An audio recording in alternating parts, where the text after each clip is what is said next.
মাত্র 2 দিন আগেই একটা ভিডিও বানাইছি। ইচ্ছা ছিল যে কোনোদিন ভিডিও বানাবো না, তারপরে বানাইলাম যে আমাদের প্রিয় আমির সাহেব যে ধরনের রাজনৈতিক বক্তব্য দিচ্ছিল, মনে হচ্ছিল যে উনি নতুন একটা ইতিহাস রচনা করতে যাচ্ছেন, সেটার একটা আগাম বার্তা দিয়েছিলাম। তো আজকে সেটার আরেকটা নতুন একটা ভার্সন বের হয়েছে। জনাব জামাতে আমির উনি চট্টগ্রামে ভাষণ দিয়েছেন। 54 বছর ধরে স্বাধীনতার ঘোষণা আওয়ামী লীগ দিতে পারে নাই, বঙ্গবন্ধু শেখ মুজিবুর রহমান দিতে পারে নাই। এই ব্যর্থতার গ্লানি নিয়ে 54 বছর ধরে তাদের মধ্যে একটা ক্ষোভ রয়ে গেছে।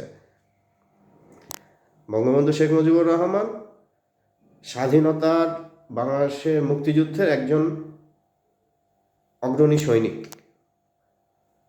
বা আমাদের পথ প্রদর্শক, আমাদের জাতীয় লিডার, যেভাবেই বলি না কেন, এতে কোনো সন্দেহ নেই। কিন্তু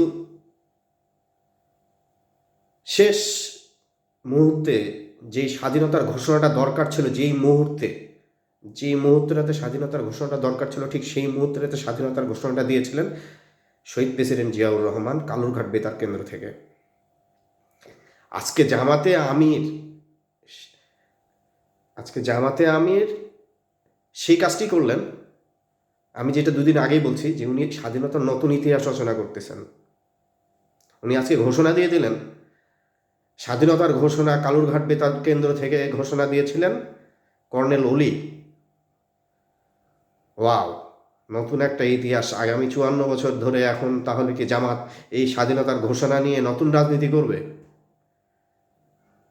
হচ্ছে কি দেশে? এটার জন্য তো আসলে জুলাই আন্দোলন হয়নি, আমরা জুলাই আন্দোলন করি নাই। আবার সেই স্বাধীনতার ইতিহাসকে বিকৃত করা, এটা মেনে নিতে পারবো না আমরা।